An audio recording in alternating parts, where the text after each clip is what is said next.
สบายทำบุญเยอะๆจะสบายเยอะนะมาดูหมา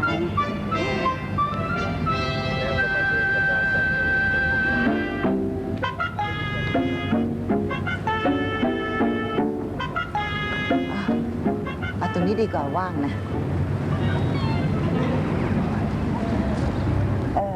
หมอจ๊ะช่วยดูชะตาให้หน่อยเถอะดวงชะตาเป็นยังไงอ๋อจะมาดูหมอหรือจ้ะฉันไม่ค่อยสบายใจดูวันเดือนปีหรือว่าดูลายมือจ้ะใจคอไม่สบายสิท่าปกติไม่เชื่อเรื่องหมอดูคู่กับหมอเดานี่ใช่ฉันไม่ค่อยสบายใจอ่ะช่วยตรวจดวงชะตาให้หน่อยสิเป็นไงบ้างคะแย่จริงๆบริวารกำลังทำให้ร้อนใจโอ้ยแม่นจริงๆเลยคุณหมอจริงๆนะลูกหลานทำให้ฉันเนี่ยร้อนใจจริงๆนะช่วยดูต่อเถอะความจริงก็ไม่ใช่เรื่องของตัวเองสักหน่อยยุ่งไม่เข้าเรื่องชอบจับคนนู้นคู่กับคนนี้ทั้งที่ตัวก็ไม่ได้ไปอยู่กับเขาถึง100 ปีสักหน่อยโอ้แม่เจ้าโว้ยช่างดูแม่นจริงๆนะคุณหมอ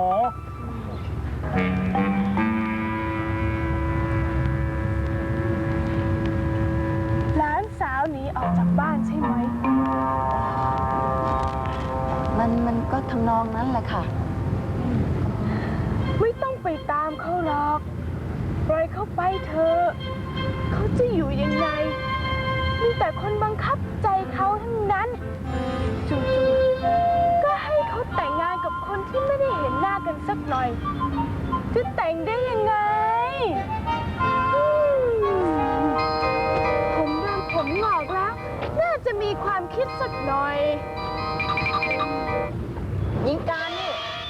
คุณหญิงหญิงการนี่ทำไมมาทำอย่างนี้ฮะมานี่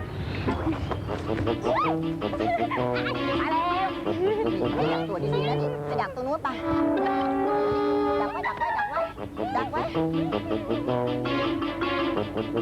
ดักไว้สิดักไว้ทำไมโง่กว่าเด็กนะดูสิไปเลยนี่ดูสิเนี่ยมาปลอมตัวเป็นหมอดูแม่นๆดูไปตามจับไปเร็วเขาสิเร็ว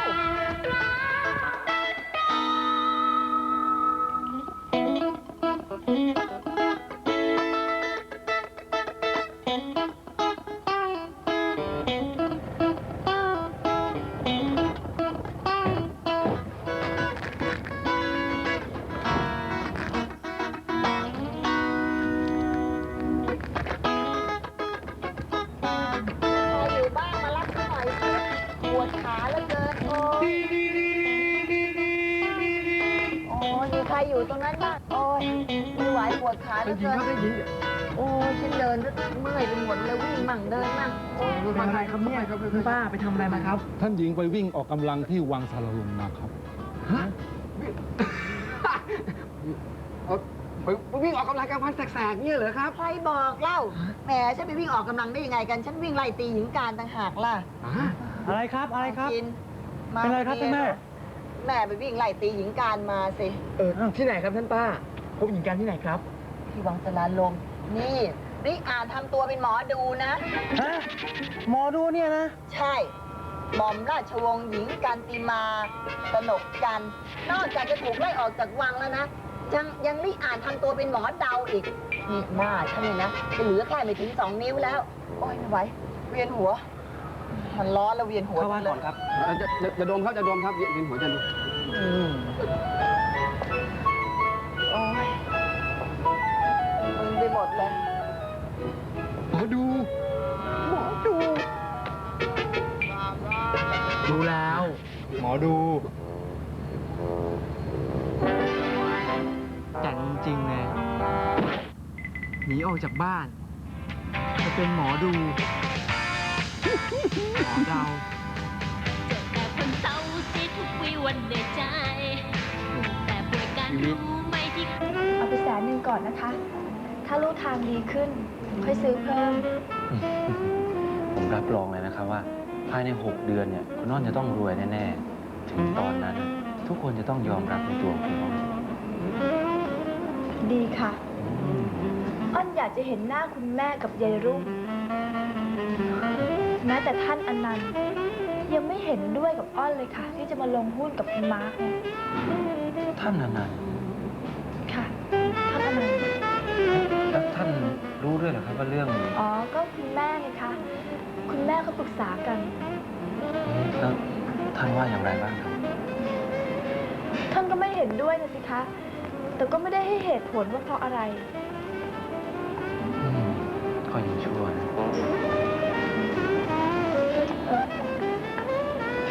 มาร์คมีอะไรกับท่านอนันต์เหรอคะ โอ้ไม่ครับไม่มีอะไรหรอกครับ คือผมสงสัยว่าท่านอนันต์คงจะคิดเหมือนคนอื่นที่คิดว่าคุณอ้อนน่ะเป็นเหมือนเด็กทำอะไรแล้วคิดอะไรด้วยตัวเองไม่ได้เพราะมีคุณแม่คอยคุมแจตลอด นั่นเป็นเมื่อก่อนนี้ค่ะ แต่ต่อไปเนี้ยอ้อนจะเป็นตัวของอ้อนเอง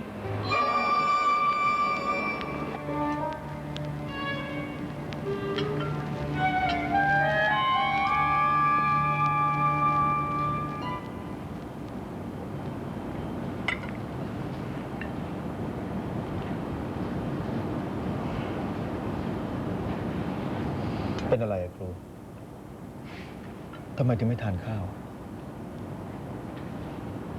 หรือว่าอึดอัดที่ต้องมานั่งทานข้าวกับผมตามลำพัง ดิฉันเป็นห่วงคุณหญิงนะคะ นี่ท่านจะโกรธคุณหญิงไปตลอดชีวิตเลยเหรอคะ ผมบอกคุณแล้วไงว่าผมน่ะไม่อยากได้ยินเรื่องของหญิงการ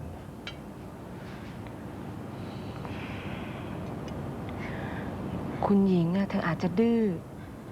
แต่เธอก็มีเลือดของท่านไม่ใช่เหรอคะ ดิฉันเคยได้ยินข่าวมาว่า สมัยเด็กๆท่านก็ดื้อไม่ใช่เหรอคะ ใจค่ะใจทั้งตีทั้งทุบทั้งหยิกทั้งผงเขียวท่านก็ยังไม่จำค่ะ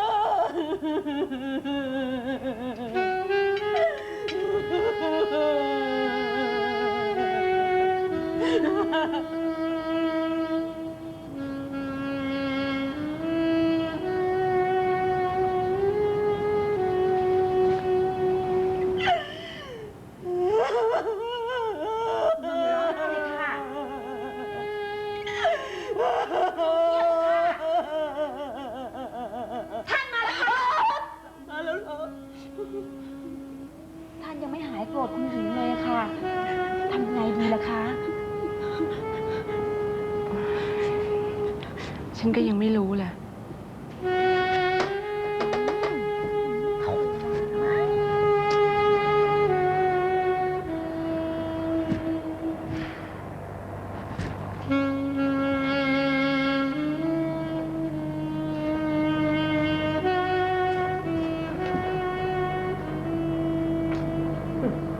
ยายอ้อน นี่แกคงจะรอโทรศัพท์ของเจ้ามาร์กมันใช่ไหมฮะ รอไปเถอะแกรอไป รอจนตายแล้วเกิดใหม่ มันก็ไม่โทรกลับมาหาแก ได้ไปตั้งแสนแล้วนี่ คงจะรอเวลาใช้เงินให้หมดซะก่อนสิ คุณแม่คะ คุณมาร์คเขาอาจจะงานยุ่งก็ได้นี่คะ เดี๋ยวเขาก็โทรมาเองแหละ งานยุ่ง แกอยากรอก็รอเธอตามใจ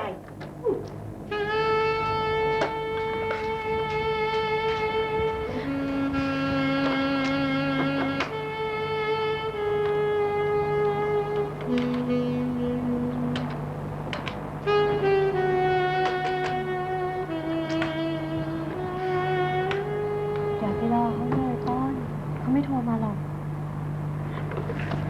ทำไม ถ้าเขาไม่โทรมาหาอ้อน ก็แสดงว่าเขาจะต้องอยู่วังจันทร์ฉายแน่เลยเดี๋ยวอ้อนจะโทรไปหาเขาเอง อย่านะอ้อน เขาไม่ได้อยู่ที่นั่นหรอก เอ๊ะแล้วรู้ได้ยังไงล่ะ ก็ผู้หญิงการไม่ได้อยู่ที่นั่น หญิงการถูกท่านชลัดไล่ออกจากวันนันฉายไปแล้ว ฮะ จริงเหรอ คุณแม่ขาคุณแม่ คุณแม่ขาข่าวล่ามาเร็วค่ะคุณแม่ เรื่องหญิงการค่ะคุณแม่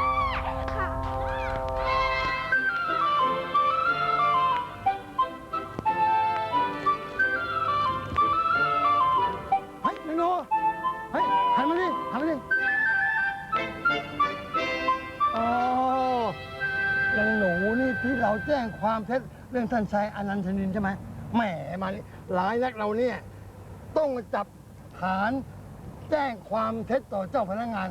มาให้จับดีๆมาให้จับดีๆมาไปโรงพักไป ขอบคุณนะคะที่จำได้ แต่ว่าไม่ไปค่ะ อ๋อ นี่สะบัดรู้ง่ายๆเลยไม่ง่ายอย่างนี้เองอะเฮ้ยรอเดี๋ยวเฮ้ยตอนนี้เฮ้ยตอนนี้เอ้าจะไปไหนแล้ว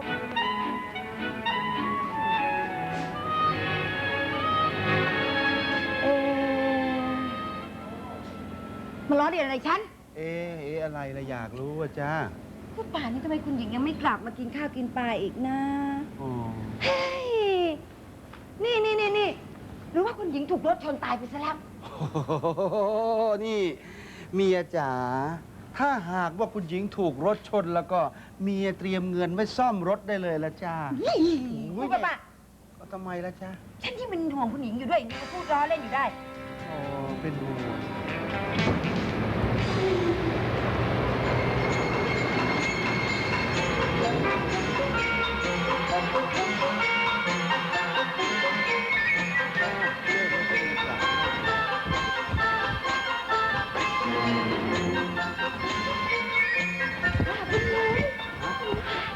ไปไหนมา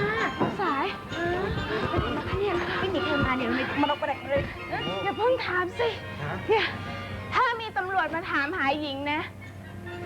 บอกว่าไม่รู้ไม่เห็นนะนี่ตำรวจเหรอคะใช่แล้วตำรวจเหรอ อะไรนะ โทษเดี๋ยวนี่เห็นเด็กผ่านมาทางนี้ไหมท่าทางมอมแมมอะเห็นไหมเด็กผู้หญิงเหรอคะวิ่งมาทางนี้ อ๋อ ก็เมื่อกี้วิ่งไปสัก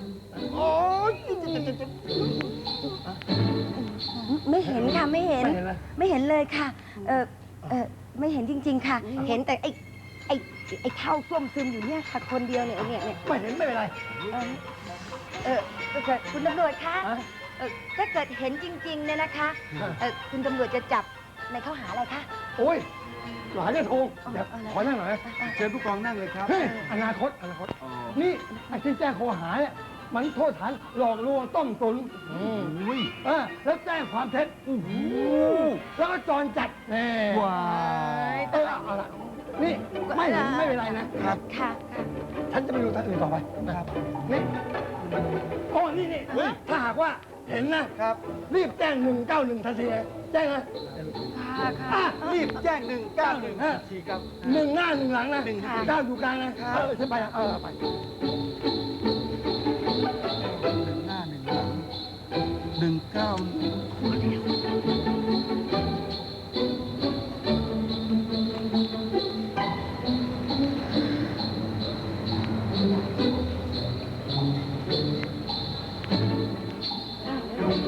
วัสดีค่ะ สวัสดีทุกคนนะคะ สวัสดีค่ะขอโทษจริงๆนี่ทำไมมาช้านักล่ะคะเนี่ย พวกเราอะรอคุณอยู่เกือบครึ่งชั่วโมงแล้วนะเนี่ย นั่นน่ะสิขอโทษนะขอโทษอ้อนนั่งก่อนนะลูกนะ นั่งสิลูก โอ้ยขอโทษจริงๆนะคะพวกคุณนี่รถมันติดวันนี้ติดจริงๆเลยนะคะเนี่ยแหมใจฉันมาถึงที่นี่แล้ว แต่ตัวยังมาไม่ถึงไม่งั้นจะกล้าไปนัดพวกคุณได้ยังไงล่ะคะแหมวันนี้ควงลูกสาวมาด้วยนะคะอ๋อค่ะจะต้องพาลูกอ้อนมาด้วยนี่ลูกสาวฉันน่ะไปได้ข่าวลือของหญิงการติมาลูกสาวของท่านชลัดยังไงล่ะว่าไงนะจ๊ะลูกก็หญิงการแล้วนะคะหญิงการมาแล้วชวงหญิงการติมาคุณหญิงจอมแก่นนั่นเหรอคะอุ้ยนั่นแหละค่ะนั่นเลยค่ะแม่หญิงการเนี่ยทำให้ท่านชลัดเนี่ยขายพระพักซะไม่มีนะ ว่าไงจ๊ะลูกอ้อนเล่าไปสิจ๊ะลูกให้คุณป้าคุณน้าคุณอาฟังเอาเลยลูกเล่าสิค่ะก็หญิงกาแล้วนะคะถูกตัดออกจากกองมรดกแล้วล่ะค่ะแล้วก็ยังถูกไล่ออกจากวังจันฉายแล้วด้วยนะคะตายจริงๆน่ะเหรอคะเนี่ยเธอเพิ่งออกสังคมมาเมื่อไม่นานนี้เองแล้วก็พวกเราเนี่ย เพิ่งจะรู้ว่าเธอเนี่ยทำเป็นถึงหม่อมเจ้า นั่นแหละค่ะนี่ ตอนนี้ตกกระป๋องไปละโอ้ยไม่รู้ไปทำอะไรยังไงผิดก็ไม่รู้โดนไล่ออกจากวังเลยนะคะ ท่านเป็นคู่มั่นเนี่ย ท่านอนันต์ชนินก็คงจะถอนมั่นในไม่ช้านี่แหละมั้งจริงไหมจ๊ะลูกบ้าน แม่อ้อมก็ว่าอย่างนั้นแหละค่ะ ตายจริง ถ้าท่านอนันต์ชนินถอนมั่นจริงๆ เย่แป๋วลูกสาวดิฉันคงมีสิทธิ์นะคะนี่เย่ปล่อยลูกสาวของฉันน่ะ สวยกว่าลูกสาวของเธอนะคะ ฉันไม่ยิ่งก่อนเหรอคะเวดาลูกสาวดิฉันอะเพิ่งจบมาจากนอกนะคะ แต่ยายอ้อนลูกสาวฉันเนี่ยนะ ถึงจะไม่จบเมืองนอกเมืองนาหรือจบอะไรก็ช่างนะ แต่ว่าลูกสาวฉันเนี่ยรวย แล้วก็รวยจริงๆนะคะคุณ ไม่ได้ว่ารวยแต่เปลือก ใช่ไหมจ๊ะลูก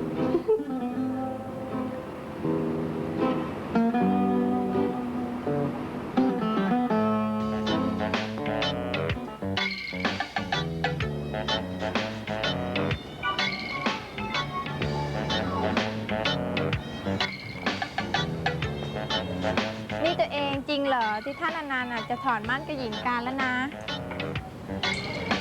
คุณแม่ได้ข่าวจากคุณนายลักษณาเห็นว่าหญิงการถูกไล่ออกจากวังจันฉาย ตอนนี้กลายเป็นเด็กเร่ร่อนไม่มีทรัพย์สินมรดก ข่าวเช้าโชว์ไปทั้งเมืองเลยนะดาว ไม่น่าเชื่อเลยนะเธอ หญิงการจะทำเรื่องเสื่อมเสียอะไรทำให้ท่านชนะถึงต้องมาตัดขาดลูกในไส้อะ นี่ฉันก็ไม่รู้นะ แต่ที่แน่ๆคุณแม่บังคับให้ฉันเตรียมตัวซ้อมๆเป็นหม่อมของท่านอนันต์แล้วล่ะเธอ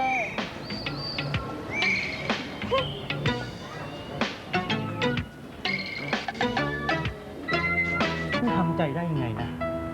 ถึงไม่แสดงความห่วงใยหญิงการเลยตรงซะให้ตรงเลิกยึดถือ ปล่อยวาง ไม่มีอะไรที่เป็นตัวเราของเรา ถ้าท่านทำใจอย่างนี้ได้จริงๆนะ ผมคิดว่าท่านน่าจะไปบวชมากกว่า โอ้โหมาแล้วครับแม่เยอะแยะไปหมด โอ้โห ไม่รู้ว่าของใครต่อของใครเลยครับกระเช้าดอกไม้ บ้านมีลูกสาวทั้งนั้น ส่งกระเช้าดอกไม้มาให้ เชิญท่านอนันต์ชนินไปทำความรู้จักคุ้นเคยนะครับ แหมสวยๆทั้งนั้น ฉันน่ะเหรอ ครับ แต่ฉันไม่รู้จักใครนี่ ท่านน่ะไม่รู้จักใครหรอกครับ แต่ใครๆเขารู้จักท่านทั้งนั้นแหละ ถูกต้องแล้วครับ เพราะว่าตอนนี้นะครับท่านเนี่ยกำลังเนื้อหอม โอ้โหผมถึงต้องมีหน้าที่หนึ่งคือ รับกระเช้าดอกไม้ทั้งวันไปเลยครับ เพราะเนื้อหอม ฉัน ครับ ฉันเนี่ยเหรอเนื้อหอม ครับผม ก็เรื่องที่หญิงการติมาถูกตัดออกจากกองมรดกนี่ไง ลือกันไปทั่วกรุงเทพ ใครๆก็เลยคิดว่าท่านเนี่ย ต้องถอนมั่นหญิงการแน่นอน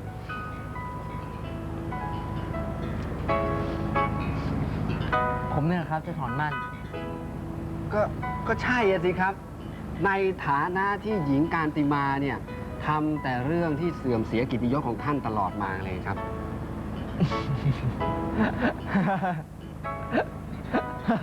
เอ๊ะ ท่านขำอะไรนี่ครับ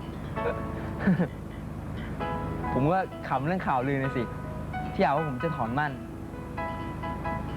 ถอนให้โง่ดิ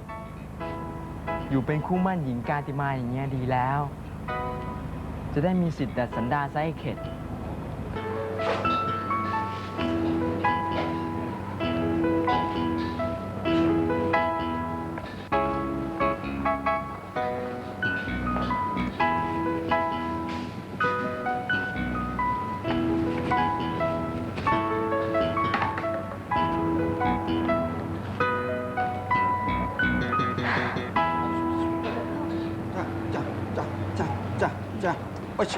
เร็วอย่าให้หกล่ะ เอาวางตรงนี้มานี่ ช่วยยกหน่อยดิจ้ะจ้ะ ตรงไหน ตรงนี้ที่มันว่างตรงไหนล่ะ ตรงนู้นป่ะโอ้ย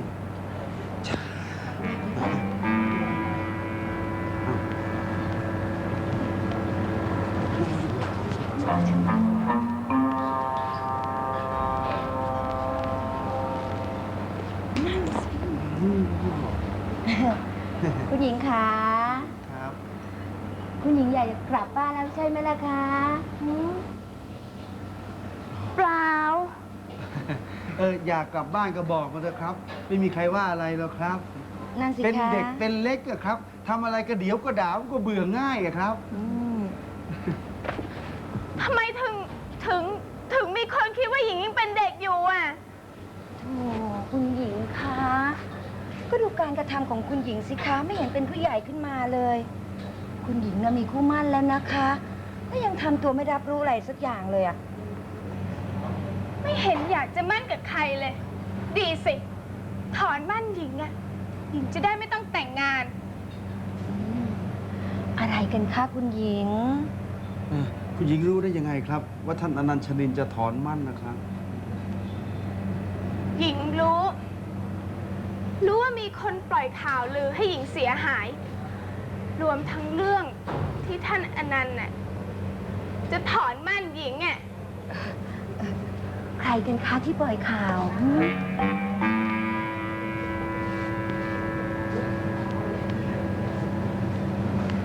จะเป็น นี่แหววเธอรู้เรื่องนะที่ท่านอนันต์จะถอนมั่นจากหญิงการอ่ะ โอ๊ยตายแล้วเชยมากจ้ะนี่คนนะเขารู้กันทั่วกรุงเทพแล้วรู้ไหมแล้วเรื่องที่หญิงการเนี่ยจะถูกตัดออกจากกองมรดกเนี่ยนะส่วนเรื่องที่จะถอนมั่นนี่นี่เอาไว้ว่าเราค่อยคุยกันวันหลังแล้วกันนะจ๊ะแค่นี้นะอ้อนลุงขอร้องล่ะเลิกพูดของเรื่องหญิงการสักทีสิทำไมจะพูดไม่ได้ ก็ในเมื่อมันเป็นความจริงนี่ แต่หญิงการกับท่านชลัดน่ะถึงยังไงท่านก็เป็นพ่อลูกกันนะคะเดี๋ยวพอท่านหายโกรธท่านก็ต้องไปรับหญิงการกลับบ้านอยู่ดีค่ะแล้วเรื่องถอนมั่นก็ยังไม่ได้มีข่าวอะไรเลยนะคะ ถึงท่านจะไม่ออกปากยังไงท่านก็ต้องถอนมั่น เพราะท่านจะทนได้ยังไงเนี่ยเมื่อหญิงการเนี่ยทำตัวไม่เหมาะสมแบบนั้น ใช่ นี่ แล้วที่เดือดร้อนแทนหญิงการนะ ก็เพราะว่าอยากจะให้คุณแม่ยืนยันใช่ไหมว่าท่านอนันต์ถอนมั่นแน่ ถ้าอย่างนั้นฉันไปขอคำยืนยันจากปากท่านอนันทนินเองดีไหมย่าแม่ลูกล่ะไปอย่าอ้อนถ้าอย่างนั้นเราไปหาท่านอนันทนินกันดีกว่านะลูกนะ ดีค่ะคุณแม่ อ้อนจะได้ให้ท่านยืนยันกับปาก แล้วอ้อนจะได้เก็บเอาไว้หัวเราะเยาะหญิงการไงคะคุณแม่ ดีจ้ะลูกไปถ้าอย่างนั้นเราไปกันไปลูก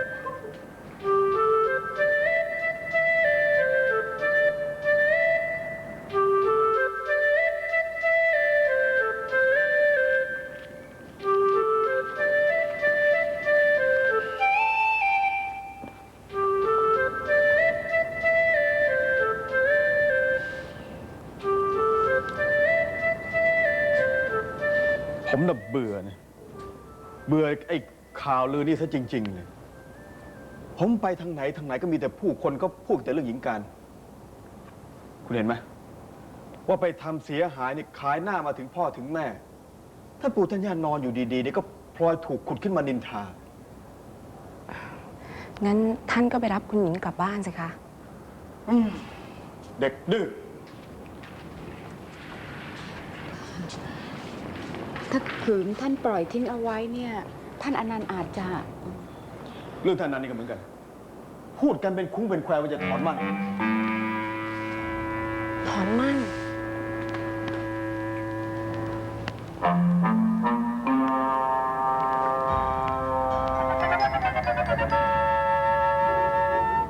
ผมนี่แหละครับ ถอนมั่นหญิงการ